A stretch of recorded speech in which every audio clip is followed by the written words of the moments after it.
All right, so I'm still in Romans 11 towards the end of the chapter, and Paul is talking about the mystery of the salvation of Israel.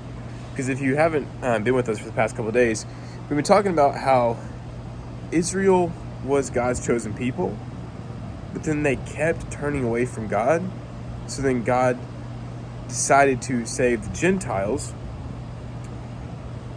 and through Israel's disobedience, everyone inherited the promise of God through Jesus, which is amazing news.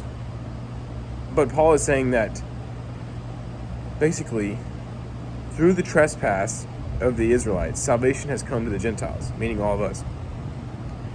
He says, stand fast through faith. Do not become proud, but fear. Basically, we should have fear for God because just as the Israelites disobeyed, those who disobey will be cut off from the family. He's talking about like a tree analogy and all this stuff. Anyway, this is a little bit complicated. It's not as simple as, obey your father and mother. This is kind of a difficult passage, but this is really cool. Paul says, if it is by grace that we are saved, it is no longer the basis of works. Otherwise, grace would no longer be grace. So there's nothing you can do to be justified, to be saved. It's all about what Jesus did. So every other religion talks about you have to do this, you have to show up at this time and go do this once a year, and like all of this to-do list. The problem is we are never going to complete a to-do list. Just by there being a law and us trying to uphold it, we're trying to make our own self righteous. That's why Christianity is so different, is because Jesus took care of it. Every other religion says you have to be good. Christianity says you can never be good. That's why Jesus had to come, because Jesus was good enough, and he was the one who died so that we could have grace. And Paul says at the end, for God has co-signed all to disobedience, that he might have mercy on all. So God has just allowed us to pursue our sinful flesh, which is what we wanted, into disobedience so that mercy might abound on all. And the end of this is really cool because Paul just kind of goes on a little praise here. He says, oh, the depth and the riches and wisdom and knowledge of God.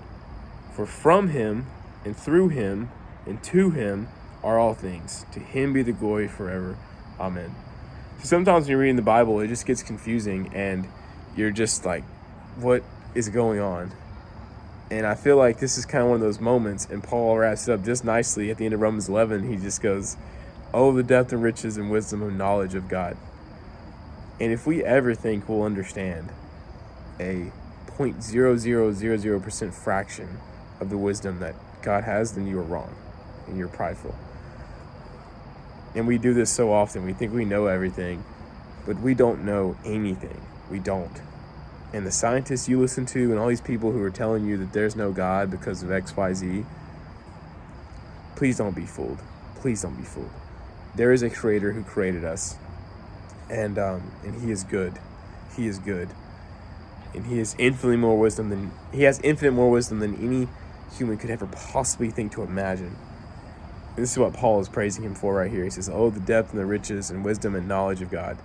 So whenever we question God, it's like, who are we? We're the creation. Sometimes things don't seem right to us based on our poor human logic and perception.